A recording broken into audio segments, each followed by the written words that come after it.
Warning, incoming game over. Warning, incoming game over.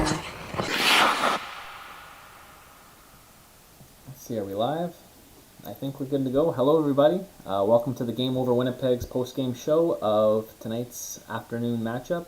I say tonight's afternoon, today's afternoon matchup between the Winnipeg Jets and the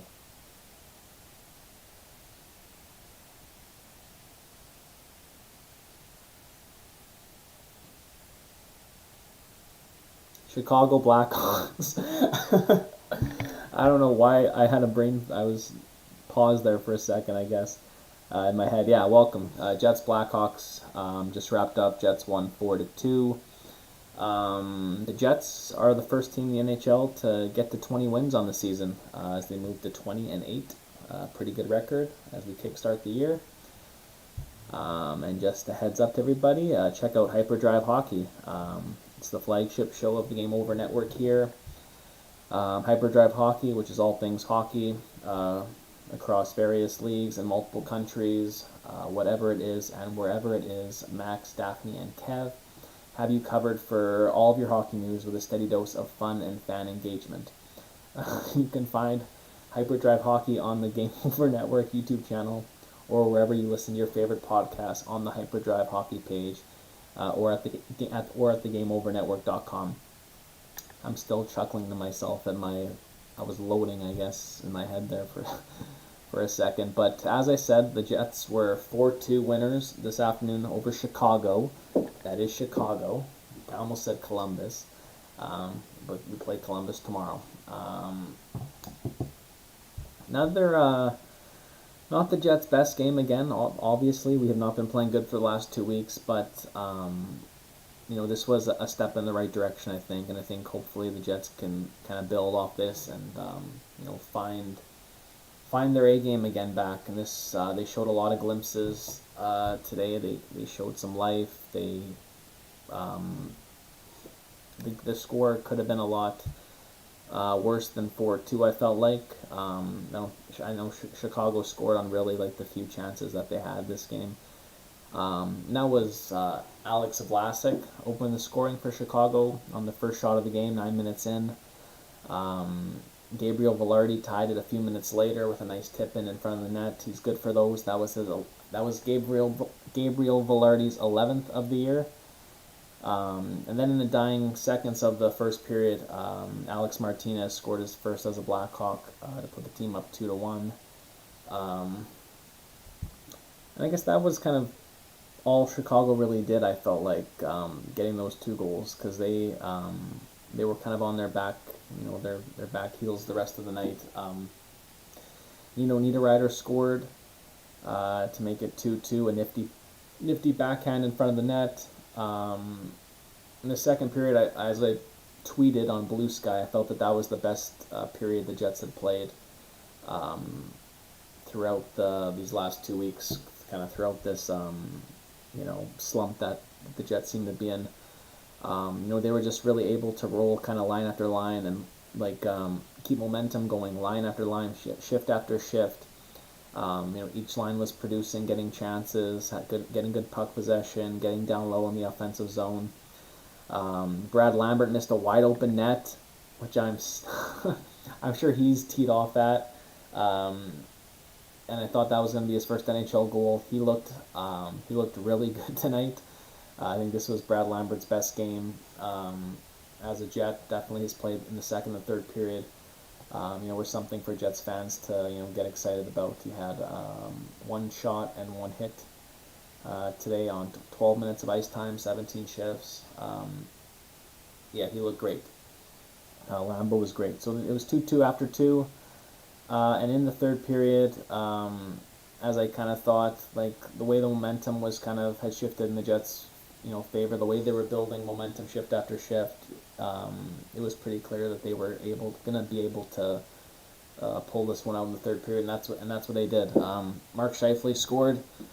We'll talk about the first line in the next segment, but Mark Scheifele was able to score to put the team up 3-2.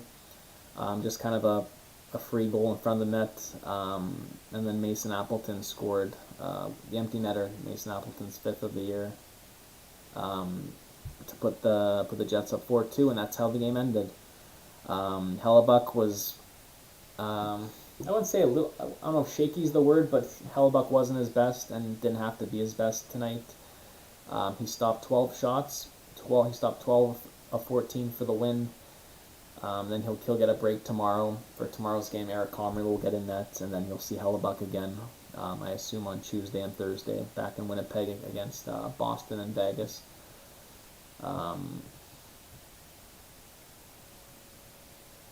Going to the chat. If anyone's here, feel free to talk. If you have any questions, I can try to answer.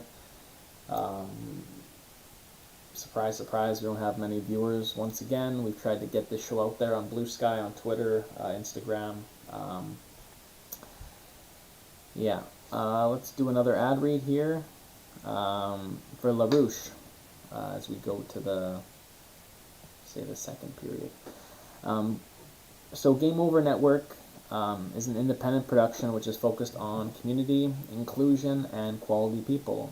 So if you're interested in supporting the Game Over Network, we have some crowdfunding options available to you. In the description of this episode, you'll find a link to our Patreon page, and we're also working on a page through LaRouche, which is a crowdfunding platform for companies originating in Quebec. For LaRouche, we're aiming to raise $15,000, and if we hit that goal, we'll gain access to government grants that will allow us to employ more people. So if you have any ideas, for what you'd like to see as giveaways from these crowdfunding efforts, please let us know in the comments on Twitter, Instagram, our Discord server, or the Blue Sky, kind of the new Twitter. I think myself and a lot of the Game Over hosts have kind of migrated over there, and I post lots kind of during the Jets games and whatever Jets news or NHL news that comes up. Check it out. Check us out. We appreciate any kind of feedback. Couple other notes from the game tonight. Peter Mrazek, who started the game for Chicago in net, he went down with an injury. Pretty early on in the game, about 10 minutes in. Arvid Soderblom came in the rest of the way. He performed admirably, I guess. He stopped 21 and 24. Just did good enough to not get embarrassed, but just bad enough to kind of hand the Jets the win at the end there. Thought this was Ville Heinola's best game so far this season, and probably one of his best games as a Winnipeg Jet. I guess you could say the same. I thought Logan Stanley had I wouldn't say he had a good game, but he had a decent enough game that we're not gonna totally crap on him and want him out of town like we have been for every other game that he's played this season. Ville looked good. He had a shot, 2 blocks on 13:30 of ice time. Would have been nice, for Lambert or Heinola to get a point today. They definitely had their chances. The two young rookies on this team. For Brad Lambert, it was only his 4th NHL game today. And he was, like I said before, this was his best game by far. He looked a lot more confident with the puck, and that was going to happen. The nerves look less there. And if we're being honest, it helped playing a Chicago Blackhawks team that is barely, not very NHL caliber at this point. There's a lot of open ice space, a lot of just a lot of ice handed kind of the players. You didn't have to kind of work or fight for your space as you would if you were playing one of the top teams. So liked what I saw from Lambert. I did notice in the final 4 minutes that Scott Arniel once again shortened the bench and put Alex Iafallo with Nemesnikov and Perfetti on that second line, and Lambert essentially didn't play the last couple minutes. Which he did that earlier last game against their Buffalo game a couple nights ago. He shortened the bench with about 12 minutes left, and then Lambert played on the 4th line. I do get it to some extent. I just don't love the desperation almost from from Arniel there, because Brad Lambert was one of your best players tonight. I would say 5-on-5, and I feel like, not that you can necessarily trust them, but like, it's Chicago and you got a 1-goal lead. I think that we can just run your lines and let Lambert play, and just trust that he doesn't screw things up for the team. I don't know if it was necessary to. You're trying to build confidence. You're trying to get Lambert playing in these late game situations, because that's how he's going to grow and gain confidence. And for the second game in a row, they pulled him at the end of the game. So tomorrow they play Columbus. Another kind of not bottom feeder, as they have. Columbus has had a good start to the season, but it's definitely a game that the Jets should be winning, even on a back-to-back, even with Eric Comrie in net. And I want to see, some more steps for Brad Lambert tomorrow. Hopefully the Jets get a lead. He can play the whole game. And it'd be great to see him get his first goal. He was so close today. And yeah. I was going to talk a little bit about the first line, who I haven't... just not loving Connor Scheifele Velarde, 5-on-5 still, and it's kind of been a growing theme this season for the Jets. Mark Scheifele is clearly still playing. He's taking faceoffs right now, but he's still clearly playing through something. It seems like something with maybe the wrist. He did score a goal tonight. That line did score 5-on-5, even twice, I guess, with Velarde's goal. Scheifele's goal was a tap-in, just kind of a Connor shot on net, redirected right to Scheifele's stick, and put in the open net. This is a line that constantly gets, hemmed in their own zone when they're playing 5-on-5. I feel like when I watch Connor Scheifele Velarde that I'm watching three very skilled hockey players playing together that can't play away from the puck, that constantly have to be on they're in their own zone a lot of the time, and they're trying to defend, and just they don't know how to get the puck back. When they have the puck and when they're marching up ice, that's great. They get their looks, but it's just they give up more than they produce as a line, which doesn't really help your team in the grand scheme of things. They were on the ice for Chicago's second goal at least, and maybe the first. I don't remember who's on the ice, but so they were on the ice for another 5-on-5 goal. Tonight, I guess they outproduced that. They did score 2, but and maybe some of that has to do with Mark Scheifele's injury too. But if he's injured, and it's hurting his game, or if it's something that he can possibly injure more. I just think that he could sit out for a couple games if that meant healing this injury. Because obviously we want to see Mark Scheifele 100%. For the playoffs is really all that we care about. I think it's kind of a foregone conclusion that the Jets will make the playoffs. They're the only team with 20 wins. They're second in the league right now. So they will be in the playoffs, and you just want to be healthy and you want to be playing good hockey. When the playoffs start. So if Mark Scheifele has a lingering injury, I don't know why he's playing if you're not close to 100%, because he does not look like his normal self. I thought that maybe he was playing until Team Canada announced their Four Nations Cup team, but since he didn't make the team, I don't know. I thought that maybe like him not making the team would kind of light a fire under him, and like that he would start playing a lot better. But I don't know. I just want to see Scheifele, back to being playing like a number one center on a cup contender should. And we haven't had that for the last 2 weeks. We haven't had a lot of good play as well, though, from the Jets for these last 2 weeks. It's not just Scheifele. It's not just the first line. Kyle Connor hasn't been all that active. The second line, as up till late, has been non-existent. Cole Perfetti's been non-existent. That Stanley, Labarre has not been good. So I think that, like I said at the outset of the show, I think that there were a lot of positives to take from this game. I think this was the best the Jets had looked in a little while, especially in the second and the third period this afternoon. So let's see what they can do. Let's see if they can build it, going forward for, Columbus tomorrow, and then more importantly, going back and playing some good teams in Boston and Vegas, at home too, which is nice. So yeah, we'll do another ad read as we go to the third period here.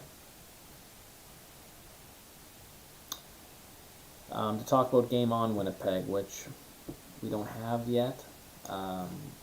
Game Over Winnipeg, what you're watching right now, has you covered after the game. But in order to get ready to watch the Jets, you've got to get your game on too. So Game On Winnipeg is a short-form daily news podcast covering everything you need to know about the Winnipeg Jets. Debuting soon, I hope. We don't have it yet. Soon, hopefully, you'll be able to get all your Jets news in under 10 minutes. Monday through Friday on the Game Over Winnipeg's YouTube channel and in podcast form, which you can find at thegameovernetwork.com/pages/Winnipeg. As I said, we don't have Game On Winnipeg yet. I believe Harrison Lee is going to start that up at some point. When? I don't know.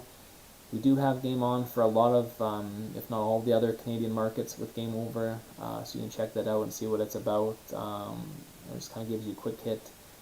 Daily news, what's going on for your team, what's going on in the league.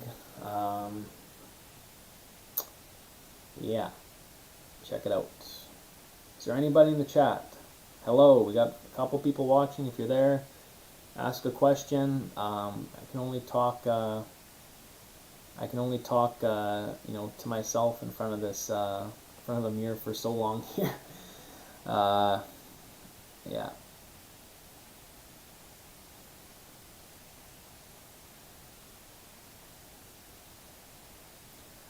As we wait for comments, now that we're in the third period here, I guess I want to talk a little bit more about, Nino Niederreiter, his role with the team. Tonight he scored his 10th goal of the year, on a gorgeous, nifty goal in front. I think that Nino Niederreiter has been one of the Jets' top 5 players this season as a whole. He's been fantastic, and just really shows the Jets' depth. That a player of his caliber is playing on the third line.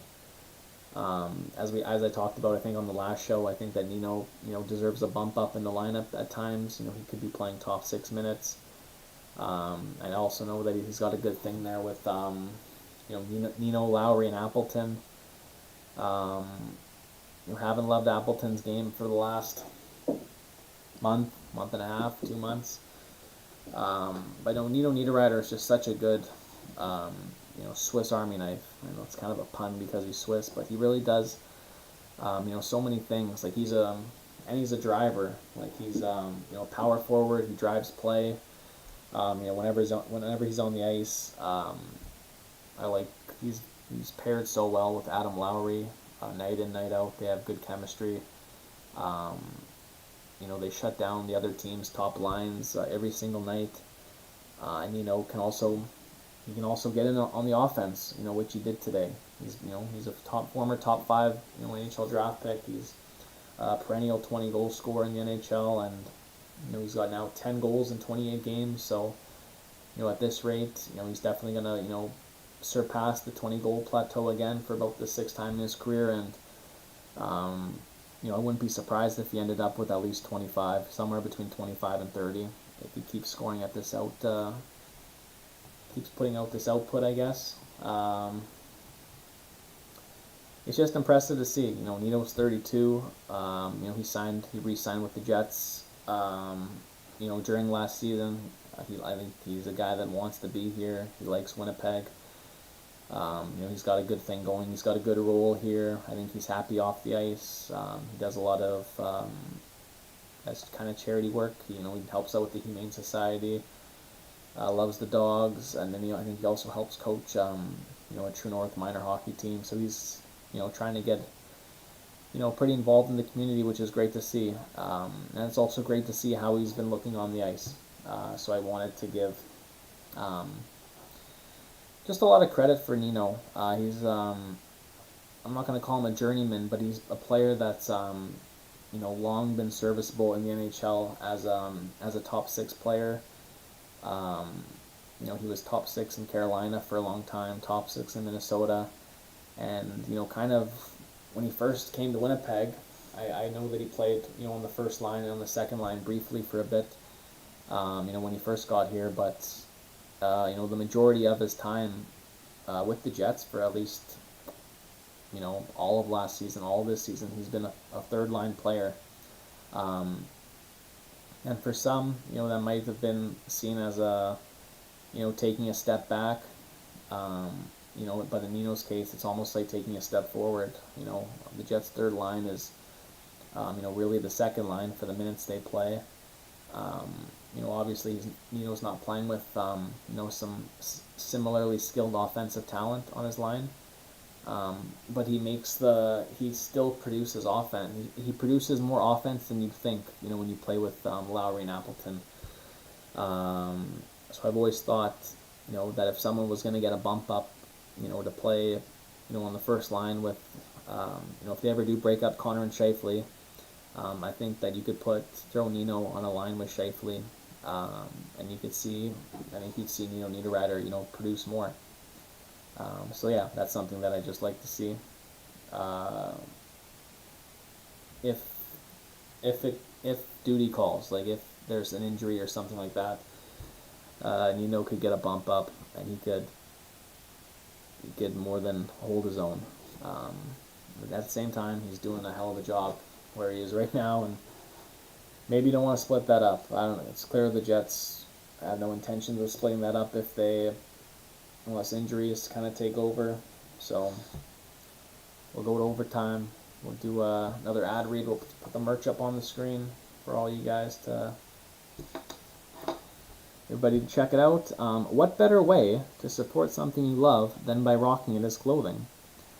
Game Over's apparel line has dropped with 3 unique designs. Whether you feel the nostalgic pull of our retro skater design, want to make a statement with our established design, which is currently on sale, want to wear your love for goalies proudly with our Live and Die by the Goalie design, or if you just need another cup of coffee to get you through the winter, as we do have mugs, we have you covered here.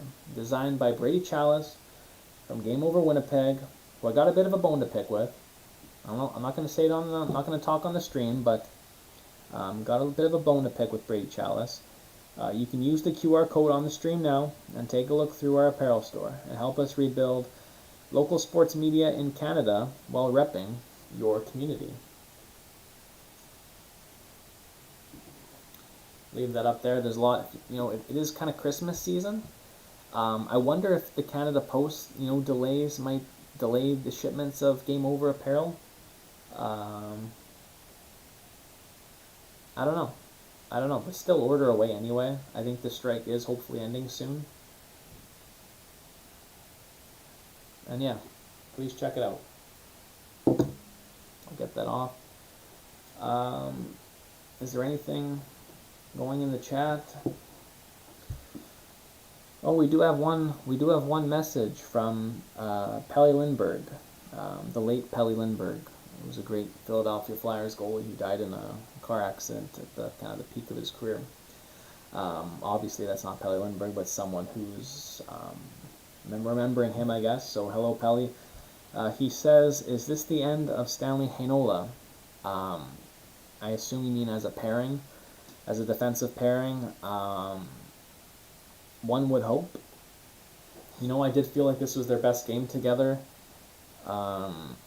I feel like you need to get Colin Miller back in the lineup at some point, and hopefully that doesn't mean taking out Heinola. Hopefully it means taking out Stanley. I would like to see Heinola and Miller get a bit of a 5 to 10 game runway at least, and see what they can do together. Billy Heinola's had to play on his off his offhand side, playing with Logan Stanley, he's over on the right, although he's a left-hand shot defenseman.